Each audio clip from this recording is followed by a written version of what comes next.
Hello, আসসালামু আলাইকুম student. আশা করছি যে তোমরা ভালো আছো, সুস্থ আছো। আজকে আমরা নতুন টপিক নিয়ে তোমাদের সামনে অনলাইন ক্লাসে হাজির হয়েছে। আজকে আমাদের বিষয় হচ্ছে কমপ্লিটিং সেন্টেন্স। এটা মূলত আমাদের বোর্ড কোশ্চেনে 4 নম্বর সেন্টেন্সে থাকে। এখানে 10টা সেন্টেন্স থাকে, 0.5 করে দেওয়া থাকে আমাদেরকে। মোট টোটাল নাম্বার থাকে 5।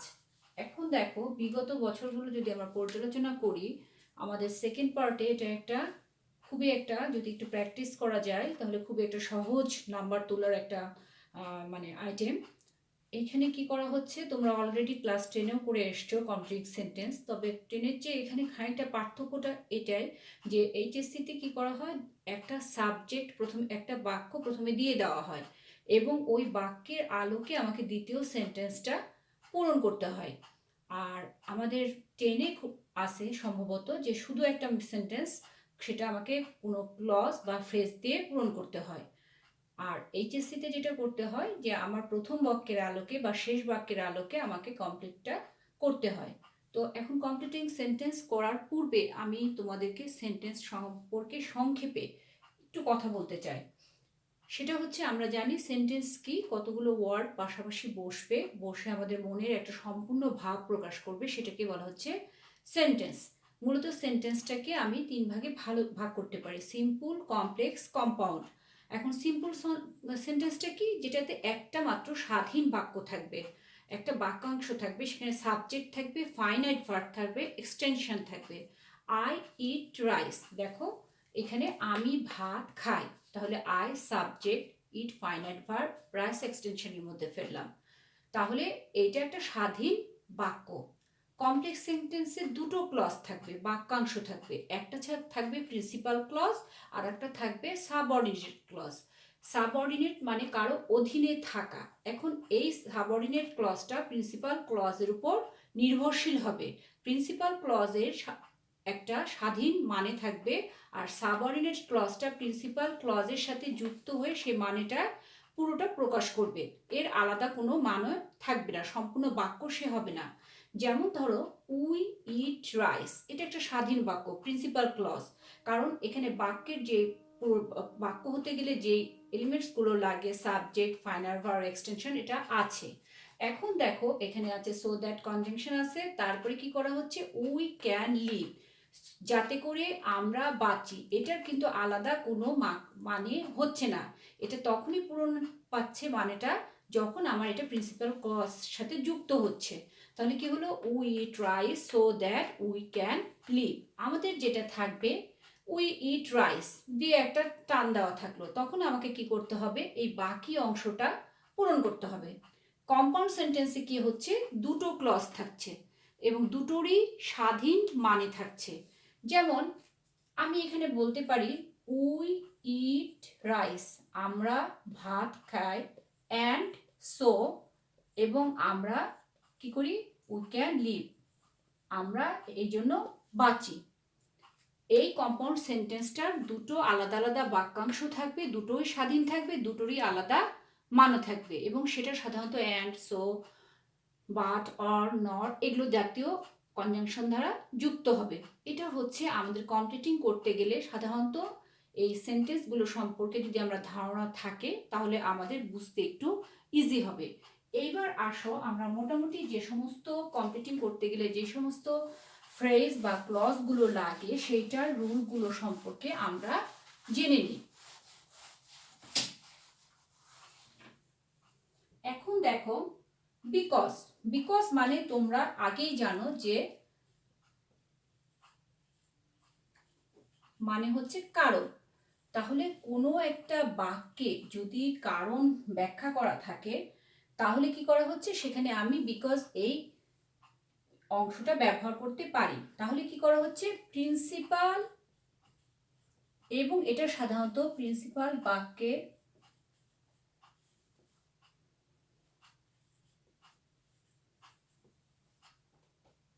পূর্বে বসছে।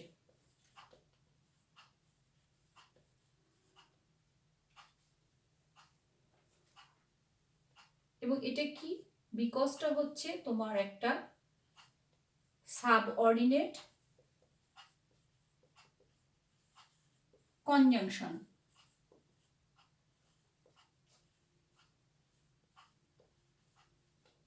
আবার কি হচ্ছে, এইটা কিসের ক্ষেত্রে ব্যবহৃত হচ্ছে, আমাদের কমপ্লেক্স সেন্টেন্স তৈরি করার ক্ষেত্রে ব্যবহৃত হচ্ছে। আমরা যখন আবার ট্রান্সফরমেশন করব এই স্ট্রাকচারগুলো, বা আমরা যদি ভালো করে বুঝি এখন, তাহলে আমাদের যখন আমরা ট্রান্সফরমেশন করব তখন সেটা আমার কাজে লাগবে।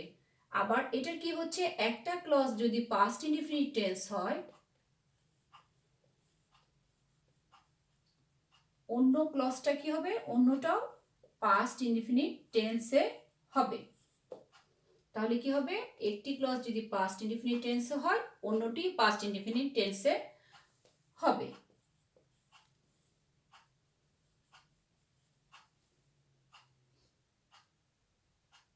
এখন দেওয়া থাকলো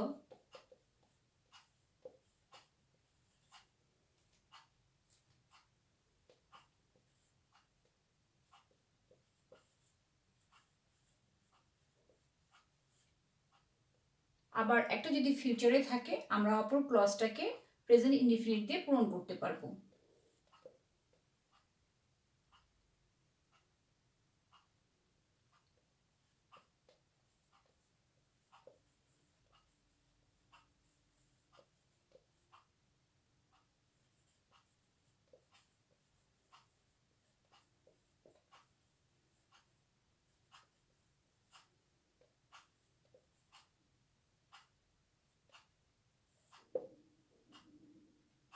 এখন দেখো তাহলে কি হলো, বিকজ মানে হচ্ছে কারণ, এটা প্রিন্সিপাল ক্লজ বা প্রিন্সিপাল বাক্যের এর পূর্বে বসছে, প্রিন্সিপাল ক্লজের পূর্বে বসছে, এবং বিকজটা কি সাবঅর্ডিনেট কনজাংশন হিসেবে ব্যবহৃত হচ্ছে। এটা কমপ্লেক্স সেন্টেন্স তৈরিতে ব্যবহৃত হয়। এটা সাধারণত একটা পাস্ট ইনডিফিনিট হলে অন্যটা পাস্ট ইনডিফিনিটে হয়, আবার একটা ফিউচারে হলে অপরটা প্রেজেন্ট ইনডিফিনিট টেন্সে আমরা করতে পারি। আমাদের প্রথম সেন্টেন্সটা দেখো, they will shine in life, তারা জীবনে সাফল্য লাভ করবে। তাহলে সাবজেক্ট, ভার্ব, এক্সটেনশন, স্বাধীন বাক্য। এটা এই প্রিন্সিপাল ক্লজটা, এই বাক্যাংশটা কারোটার উপরে নির্ভরশীল হচ্ছে না। তাহলে বিকজ, কেন না, তাহলে আমার একটা যথোপযুক্ত কারণ এখানে ব্যাখ্যা করতে হবে। তারা জীবনে সাফল্য লাভ করবে, তাহলে অতি পুরাতন কি কথা, বিকজ দে ওয়ার্ক হার্ড, কেননা তারা কঠোর পরিশ্রম করে। She made a good result, সে একটা ভালো ফলাফল করেছিল। বিকজ, কেননা শি ড্যাশ দেওয়া আছে, তোমাকে পূরণ করতে হবে। তাহলে আমি কি বলতে পারি, because she studied sincerely, regularly,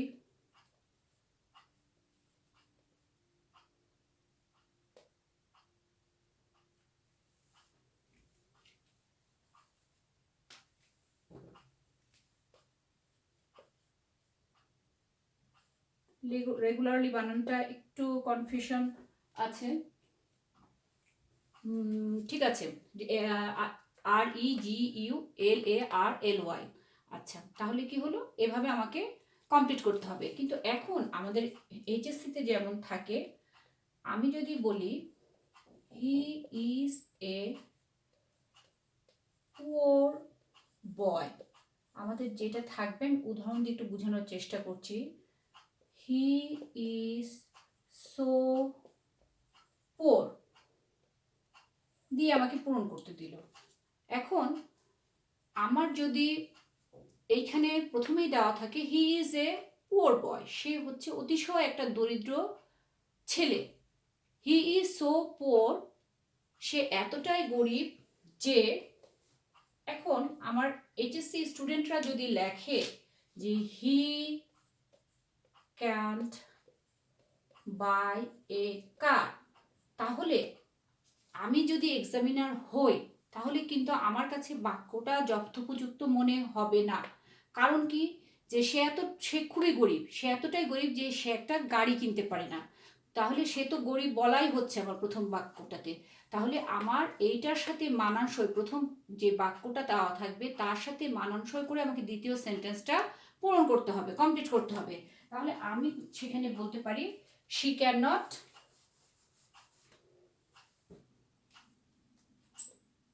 buy a shirt, she cannot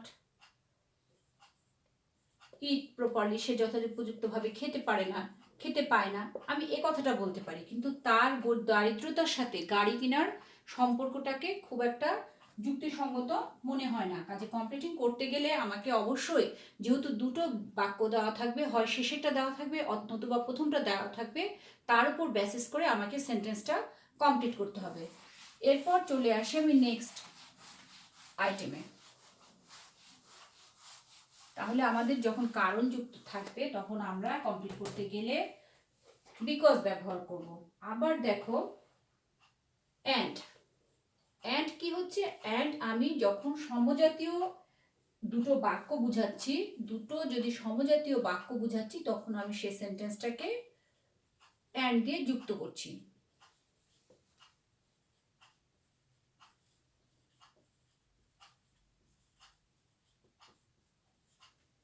এটা সাধারণত কিসে ব্যবহৃত হচ্ছে? এইটা সাধারণত আমার ব্যবহৃত হচ্ছে এটা কোঅর্ডিনেট কনজাংশন হিসেবে ব্যবহৃত হচ্ছে। তাহলে কি হলো,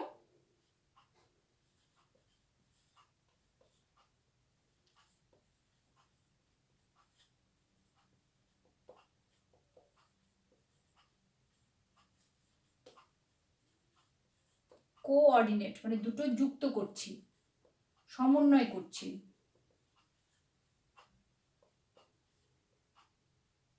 আর এটা কিসের ক্ষেত্রে ব্যবহৃত হয়? অ্যান্ড দিয়ে আমরা কি করছি, কম্পাউন্ড সেন্টেন্স তৈরি করছি।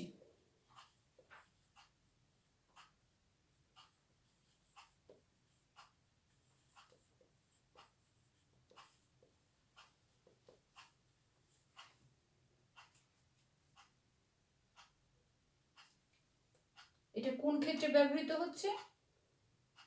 এটা ব্যবহৃত হচ্ছে তোমার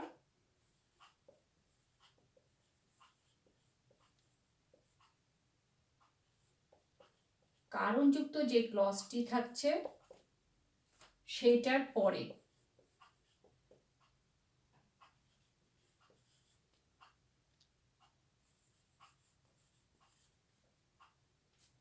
আবার কোনো ক্ষেত্রে আমরা অ্যান্ড সো ব্যবহার করতে পারি।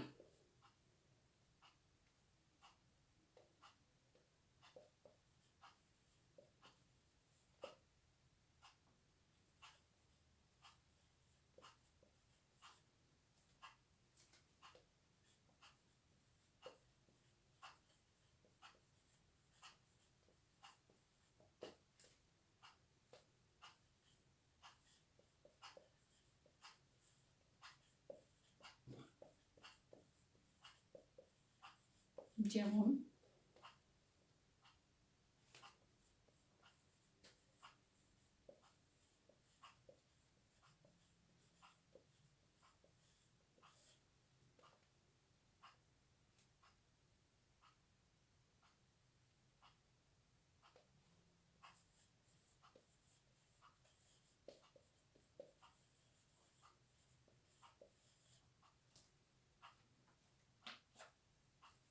এখন দেখো তাহলে অ্যান্ড কি হচ্ছে, দুইটা একই রকম বাক্য যদি একত্র করতে হয় সেক্ষেত্রে আমরা ব্যবহৃত করতে পারি। এটা একটা কোঅর্ডিনেট কনজাংশন এবং এটা দিয়ে আমার কম্পাউন্ড সেন্টেন্স তৈরি করছি। এবং এটা কি করা হচ্ছে, কারণযুক্ত ক্লজটির পরে অ্যান্ড বা অ্যান্ড সো বসছে এবং যে ঘটনা বা কাজটা সম্পন্ন হচ্ছে তার পূর্বে এটা বসছে। হি ওয়ার্ক হার্ড, সে কঠোর পরিশ্রম করেছিল। এবং এবং সে কি করেছিল, সে কঠোর পরিশ্রম করেছিল। এখন আমি এখানে কি করতে পারি, and he succeeded in life, এভাবে আমি বাক্যটা কমপ্লিট করতে পারি। এবং সে জীবনে সাফল্য লাভ করেছিল।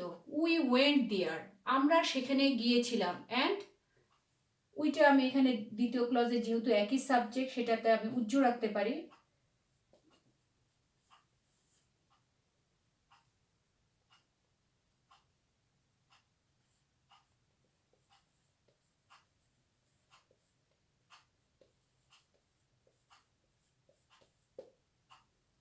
We went there and we found the man, অথবা দ্য শপ, আমরা সেখানে গিয়েছিলাম এবং আমরা কি করা হয়েছে, আমরা আমাদের এখানে এক্সপেক্টেড ম্যান বা এক্সপেক্টেড শপ যেটাই বলি না কেন, এখানে আরও অনেক কিছু ব্যবহার করা যায়। সংক্ষিপ্তভাবে আমি দেখাচ্ছি যে আমরা সেখানে গিয়েছিলাম এবং আমরা সেখানে দোকানটা খুঁজে পেয়েছিলাম বা লোকটাকে খুঁজে পেয়েছিলাম। তাহলে কি হচ্ছে, অ্যান্ড দিয়ে আমি এটা কোঅর্ডিনেট কনজাংশন, দুটো বাক্যকে, দুটো স্বাধীন বাক্য দেখো, এটা আলাদা মানে আছে, এটার আলাদা মানে আছে, এটা কেউ কারোটার উপর নির্ভরশীল হচ্ছে না। তাহলে কি করা হলো, আমরা অ্যান্ড দিয়ে বাক্য কিভাবে কমপ্লিট করতে হবে বা কোন ক্ষেত্রে আমরা অ্যান্ড দিয়ে বাক্য কমপ্লিট করব সেটা আমরা শিখলাম।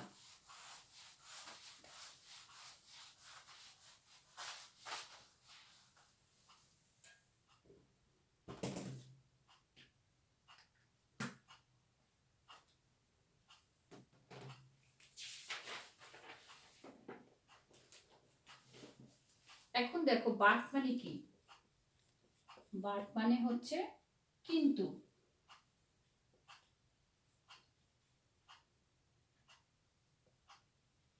অর মানে হচ্ছে অথবা। এখন আমরা যখন একটা সেন্টেন্সে বা বাক্যাংশে যখন বিপরীত কথা বলবো তখন কি করা হচ্ছে, সেটা বোঝাতে আমরা বাট বা অর কথাটা ব্যবহার করে থাকবো। তাহলে বিপরীত ধর্মী যখন আমি অর্থ প্রকাশ করব,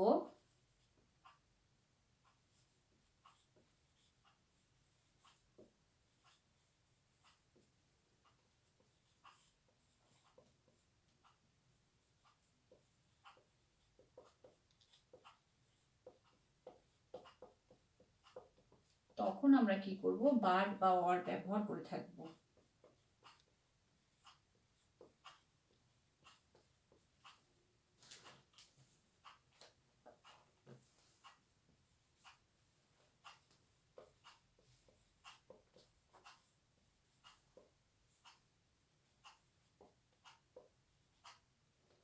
এটা কি হচ্ছে, বাট বা অর, এটাও হচ্ছে তোমার কোঅর্ডিনেট কনজাংশন।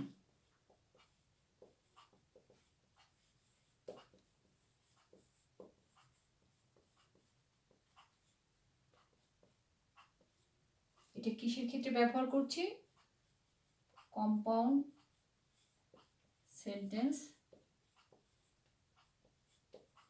তৈরিতে ব্যবহার করছি।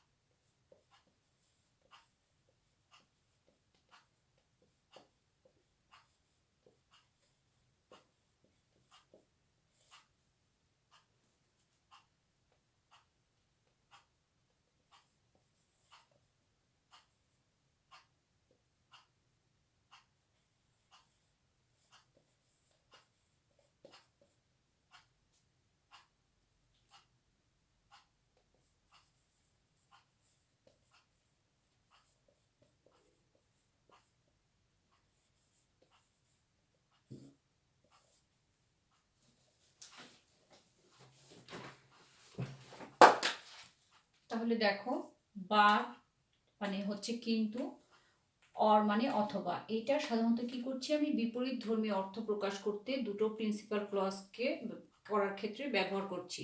এখন এখানে দুটোই থাকবে প্রিন্সিপাল ক্লজ, এটা কম্পাউন্ড সেন্টেন্স তৈরিতে ব্যবহৃত হচ্ছে। এখন দেখো, দ্য ম্যান ইজ ল্যান্ডলেস, তাহলে আমি কি বলছি, যখন বাট দেওয়া থাকবে বা অর দেওয়া থাকবে, এখানে যে অ্যাডজেক্টিভটা দেওয়া থাকবে তার, আমার প্রথমটার যে ক্লজটার মানে থাকবে তার একটা বিপরীত কথা আমাকে এখানে নিয়ে আসতে হবে। দ্য ম্যান ইজ ল্যান্ডলেস, লোকটি হয় ভূমিহীন, বাট বাট আমি এখানে কি দিতে পারি, he is a hard worker, তিনি একটা খুবই কর্মঠ মানুষ। আবার এখানে দেখো, শি ইজ নিডি, সে খুবই মানে গরিব অর্থে বা তার মানে খুব প্রয়োজন আছে এরকম অর্থে ব্যবহৃত হচ্ছে। বাট আমি এখানে বিপরীত ধর্ম কথা কি দিতে পারি, শি ইজ অনেস্ট, কিন্তু সে হচ্ছে সৎ, মানে গরিব হওয়া সত্ত্বেও সে হচ্ছে সৎ, ভূমিহীন হওয়া সত্ত্বেও সে হচ্ছে কঠোর পরিশ্রমী। রিড রেগুলারলি, নিয়মিত পড়ো, নতুবা তোমরা কি করবা, ইউ উইল ফেল। তাহলে এই যে ক্লজগুলো আমরা ব্যবহার করছি সেটা হচ্ছে আমাদের যে প্রথম ক্লজটা আছে তার বিপরীত কথা বুঝাচ্ছে। তাহলে এটা কি করা হচ্ছে যে বাট অথবা অর, এটা দুটো আমরা কম্পাউন্ড সেন্টেন্স তৈরিতে ব্যবহার করছি। প্লাস বিপরীত ধর্ম কথা যখন থাকবে তখন আমরা বাট বা অর কথাটা ব্যবহার করে থাকব। তো আজকে এ পর্যন্তই। আমরা আগামী ক্লাসে আরও নতুন নতুন নিয়ম শিখব। তার আগে তোমাদেরকে রিকোয়েস্ট করব তোমরা যাতে সেন্টেন্সের স্ট্রাকচারগুলো একটু করে দেখো, এবং যেটা ক্লাসে পড়া হচ্ছে ক্লাসের পড়াটা যদি ক্লাসে দেখে নাও তাহলে পরবর্তীতে লোড পড়বে না। তোমরা ভালো থাকো, সুস্থ থাকো, সুন্দর থাকো। আল্লাহ হাফেজ।